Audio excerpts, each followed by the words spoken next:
dia a todos e a todas.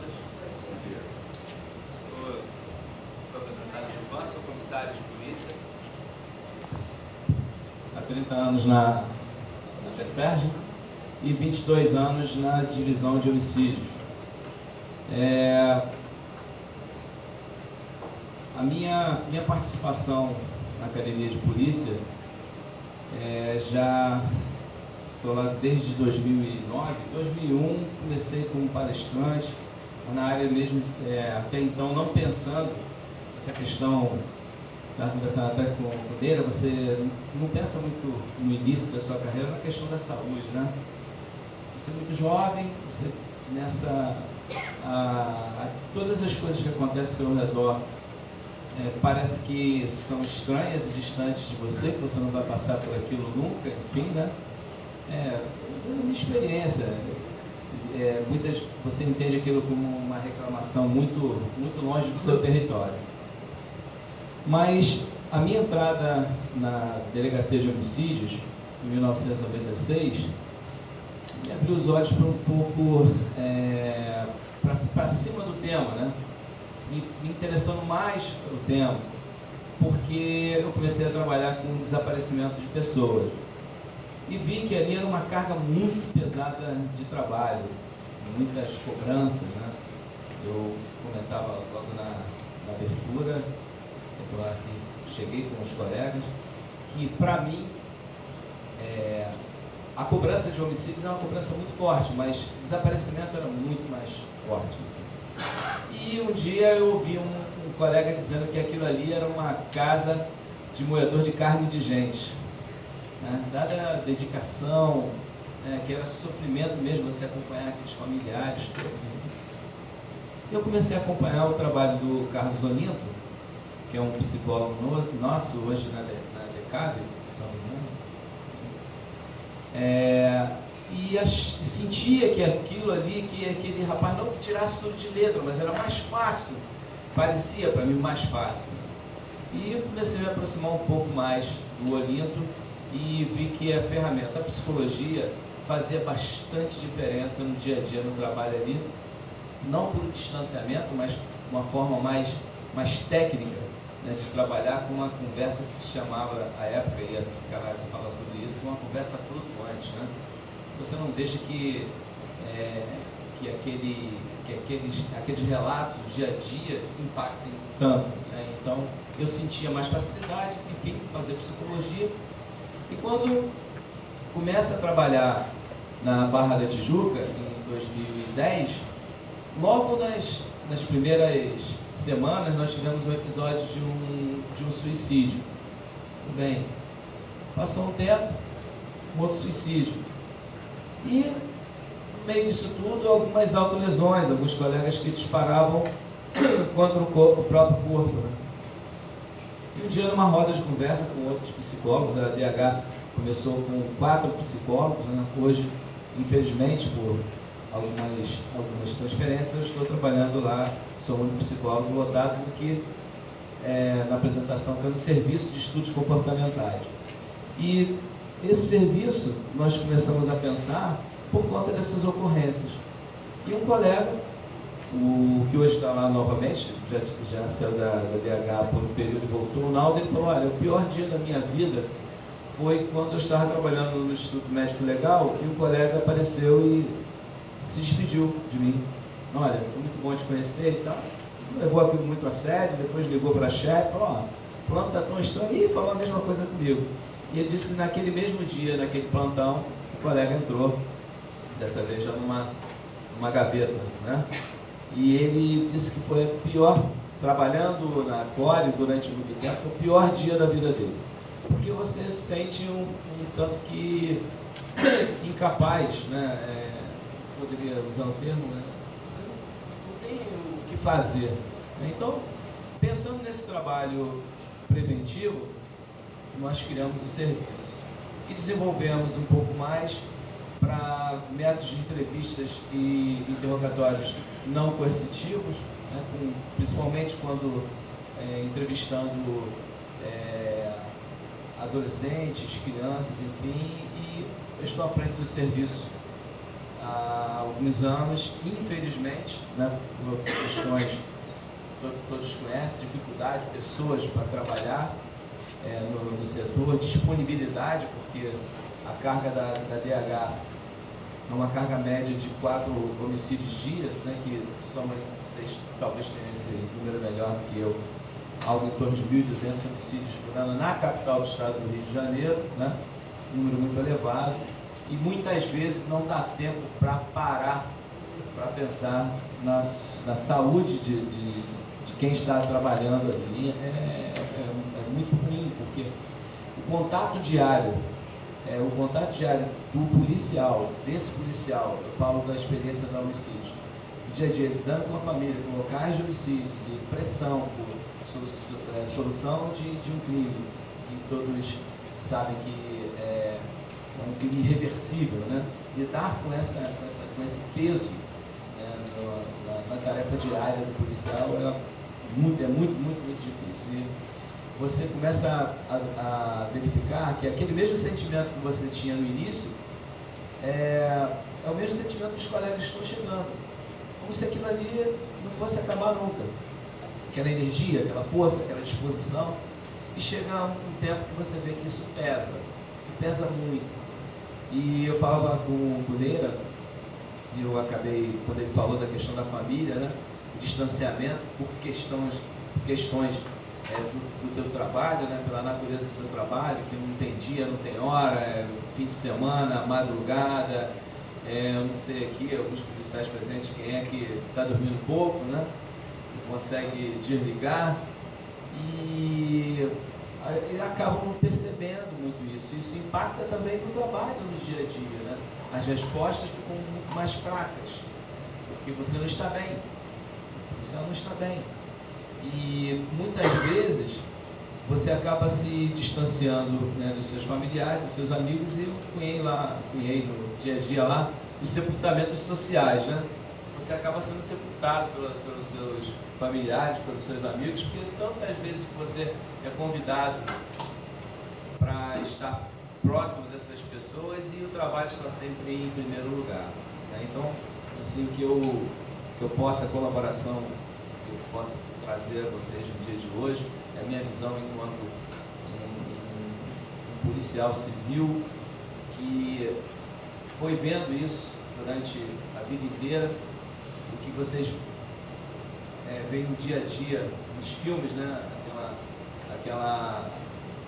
Aquela diluição desse indivíduo, né, nos seus meios sociais, e que no final da vida, eu li isso no livro de um delegado dos anos 60, que é um preguinho na parede com paletó e sozinho, né? Pressão arterial alta, esse eu já tenho, e próstata aumentada e problemas, né, diversos, que comprometem muito mesmo o trabalho do policial. Estamos fazendo os nossos esforços no dia a dia, os colegas que estão aqui presentes, poucos aparecem para conversar, porque eu estou lá à disposição também, não só do público externo, mas do público interno também, mas preocupados com o tema, né, que é sua saúde, né, a saúde do trabalhador. E quando você disse de alguns afastamentos, as pessoas não nos procuram, num momento como esse aqui, é muito difícil para um colega chegar em casa, depois e aconteceu comigo algumas vezes, de transportar em veículos particulares os seus colegas assassinados, né? Já passei por isso algumas vezes, porque é uma área que tem que deslocar o colega com uma certa agilidade, já numa área de confronto, enfim, de você ter aquele colega que amanheceu contigo no café e ele está aqui balançando do seu lado, batendo cabeça, ensanguentado, e você poder chegar bem em casa. Eu não acredito que isso possa acontecer.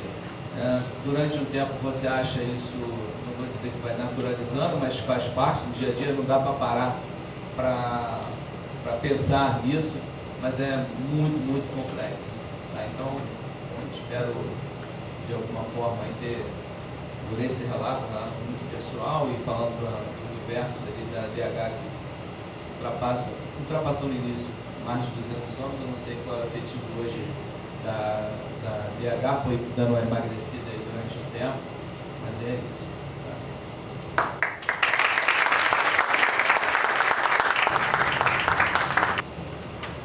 Bom dia a todos, é um prazer estar aqui falando com vocês essa manhã. Agradeço o convite primeiramente, porque é bem bacana ser uma profissional que não atua diretamente na área de saúde, mas ser vista como alguém que faz parte dessa rede que a Natália falou, que é o objetivo aqui desses encontros. Olhar para uma perspectiva diferente, e essa perspectiva diferente ser encarada também como um espaço, né, e uma oportunidade de valorização profissional. Por isso até que foi dado o nome aí ao tema, né, como valorização profissional. Uma das coisas assim, que me deixa na minha carreira aí, de 29 anos de policial, e que me deixa assim, perceber é que o policial não está muito acostumado a ser cuidado. Então, eu acho que o grande desafio de vocês, né, na criação desse núcleo, na criação de oportunidades de troca, é efetivamente fazer com que o policial participe, se sinta credor de alguns direitos, né, e realmente se acostume a ser cuidado, se acostume e tem alguém olhando por ele, pensando na saúde dele. Então é importante não só a participação de vocês, mas a difusão dos encontros, a persistência, né, nessas ações, para que a gente realmente tenha adesão e cada vez mais força nesse propósito aqui do trabalho.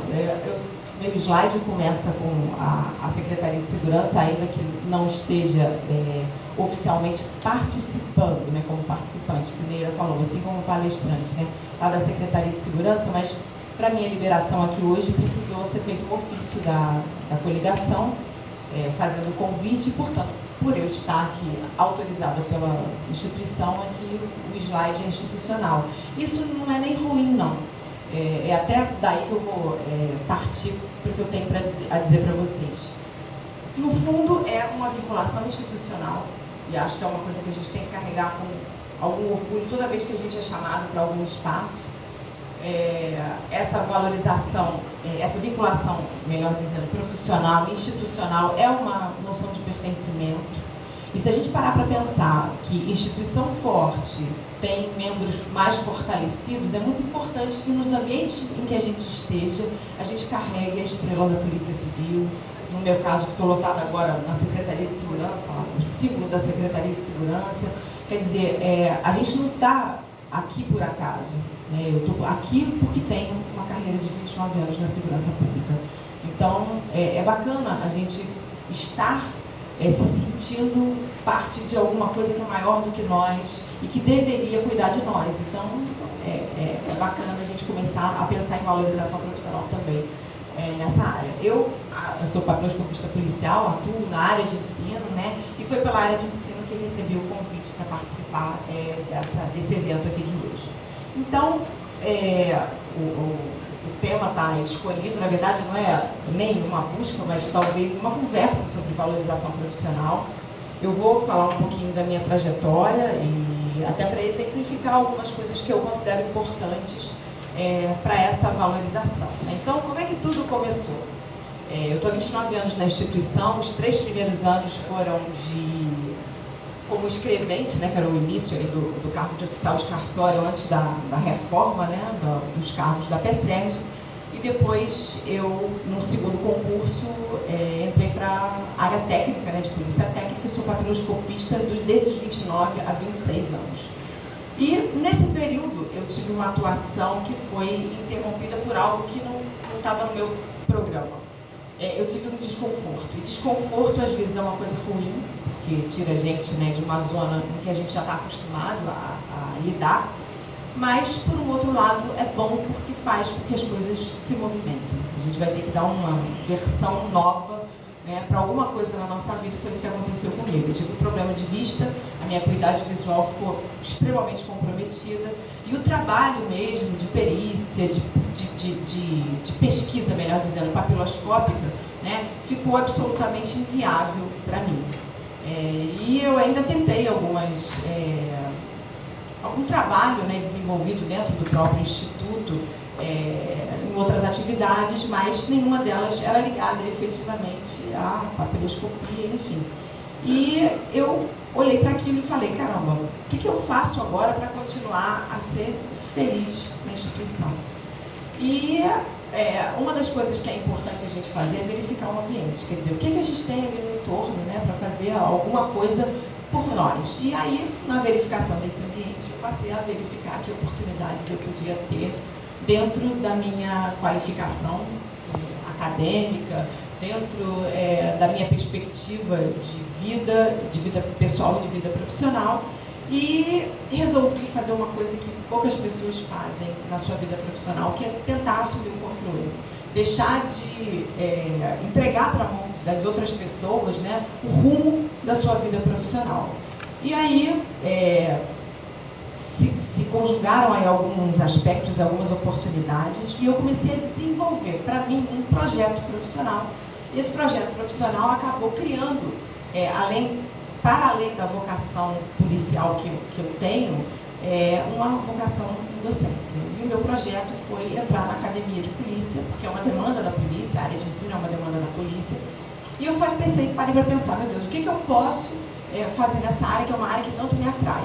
Primeiro, eu fui buscar alguma especialização, uma pós-graduação, que me trouxesse capacidade, né, de trabalhar com docência, já que eu não tenho formação em pedagogia.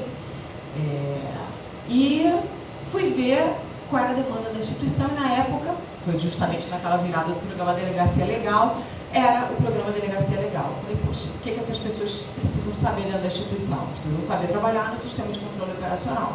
E eu olhei para aquela ferramenta era uma ferramenta que era usada em delegacia, tinha a possibilidade da gente trabalhar em unidades, até porque em unidade tinha identificação, e eu tentei buscar uma alocação em uma unidade policial e comecei a olhar para o sistema de controle operacional, quando tentando saber qual era o projeto da instituição para aquela ferramenta, eu encontrei uma oportunidade de trabalhar ensinando as pessoas o sistema de controle operacional, que é o banco de dados que roda nas unidades de polícia. E aí eu entrei em 2000, no ano de 2000, na docência da Cadepol. E aí a gente começou a fazer uma série de coisas. Isso daí não é a lotação da Cadepol, não. É trabalhar na docência, no horário de folga, algumas vezes, no início, poucas vezes remuneradamente, mas em outras até de forma remunerada. Mas o que a gente estava buscando, e eu especialmente, não era uma remuneração, né, não era uma contraprestação pecuniária. Era uma oportunidade de realização. E aí eu descobri uma outra vocação. Parece assim que eu era professora desde criancinha. E foi uma coisa pela qual eu me apaixonei. Comecei no técnico, comecei nos laboratórios, ensinando as pessoas a utilizar mouse, a utilizar um arquivo de banco de dados, a utilizar a internet, que muitos de nós não conheciam. E eu diria para vocês que esse programa, com todas as dificuldades que tem de se manter, a gente conhece tudo isso, foi um divisor de águas para a inclusão digital dos policiais. Né? Muitos deles começaram a trabalhar com computador, porque foram obrigados a fazer isso por conta das unidades estarem se transformando em unidades legais.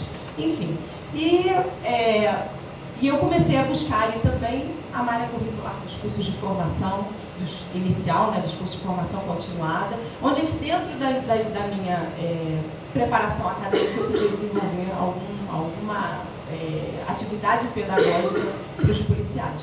E aí, quando a Raline leu o currículo, né, eu trabalho na Cadepol nessa área de imagem institucional e relacionamento com a mídia, que tem formação em comunicação social, trabalho com qualidade no atendimento policial, e trabalhar com qualidade no atendimento policial e com imagem institucional me trouxe uma visão importante para a valorização profissional também, né? E quando a gente fala em valorização profissional e a gente olha que aquilo tem uma projeção para a instituição, assim, não tenham dúvidas de que o reflexo maior é na gente mesmo. Para nós, nós somos os maiores beneficiários, né, de tudo de bom que a gente consegue ou fazer ou permitir que a instituição faça. Porque a gente carrega para casa a instituição, carrega para o horário de folga a instituição, A gente acaba sendo visto como profissional de segurança pública em todos os ambientes em que a gente frequente, né?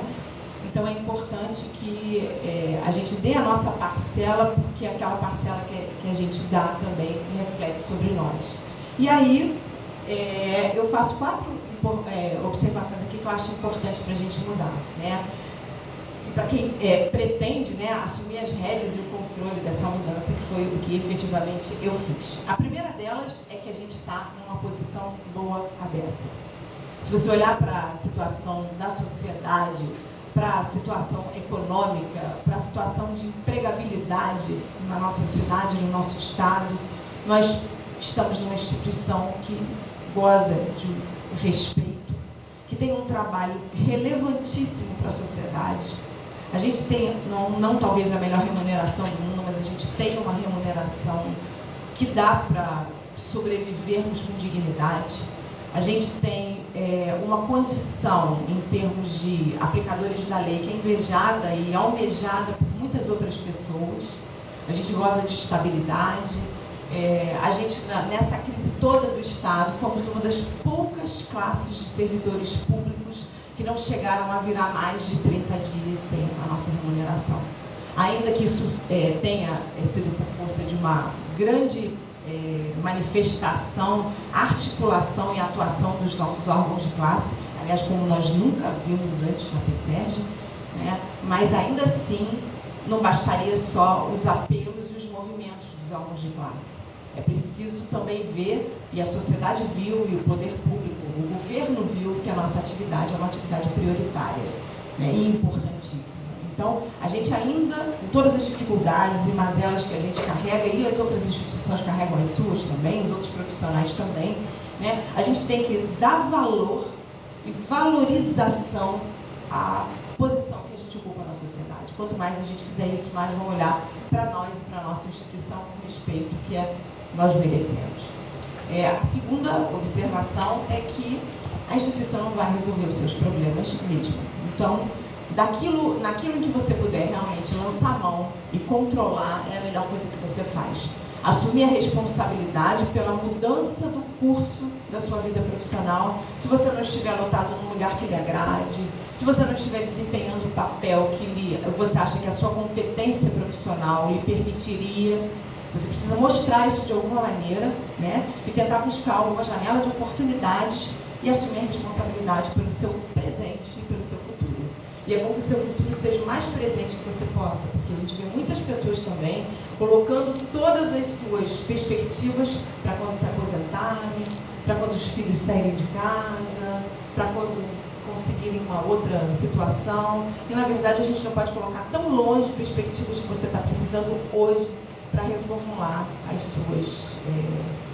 o seu padrão de vida, a sua felicidade e construir também, né, ter impacto sobre a sua saúde. Um outro ponto é desenvolver um projeto factível.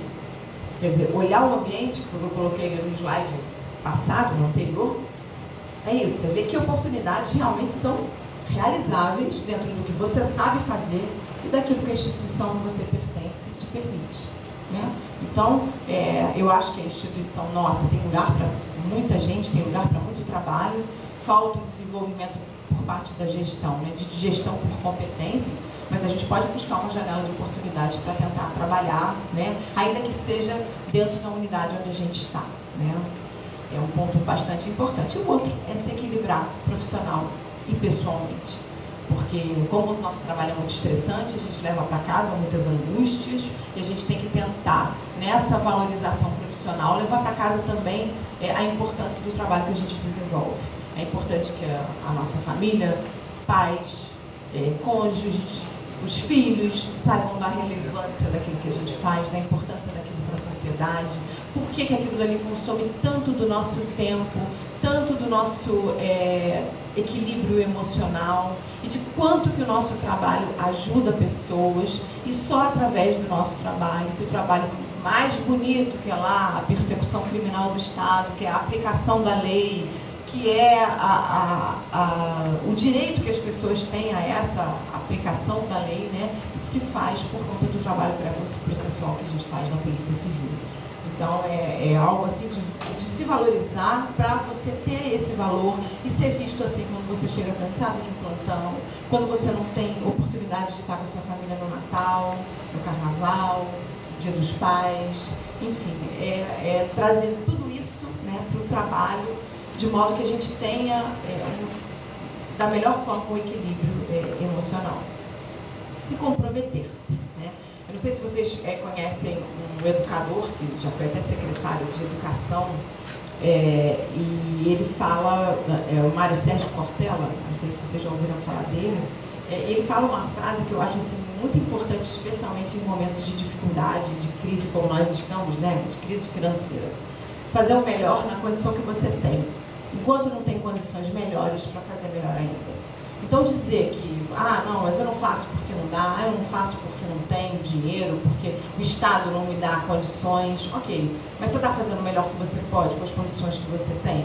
Porque às vezes, do mesmo jeito que a gente, enquanto profissional, precisa de um reconhecimento simples, como foi o evento que tivemos aqui dos voluntários, né, do Eu Faço a Diferença, que foi simplesmente entregar para as pessoas uma honraria e um reconhecimento pelo trabalho que fazem no seu horário de folga, e isso é remuneração não pecuniária. A sociedade também, às vezes, precisa só de um acolhimento, de um ouvido e de a sensação de que o Estado está trabalhando para ela, sem que, para isso, a gente necessite, muitas vezes, pegar uma viatura e tentar recuperar a res fortuna, que às vezes não é nem possível, dependendo do tipo de delito que aconteceu e que condições que aconteceu. Então, quando a gente faz isso, recebe de volta um obrigada, você me ajudou a beça, eu me senti acolhida, você já fez bastante coisa por alguém. E isso pode ser o melhor que você possa fazer com os recursos que você tem agora, até você ter condições melhores de fazer melhor ainda. Bom, outra coisa também, até para finalizar aqui a minha fala, é a gente ser uma unidade. Né? E ser uma unidade, a gente juntar mesmo o profissional com o pessoal. Não adianta a gente olhar para uma coisa apartada da outra, né? Especialmente quando a gente trabalha no ritmo e nas escalas de trabalho que os policiais têm que cumprir, né?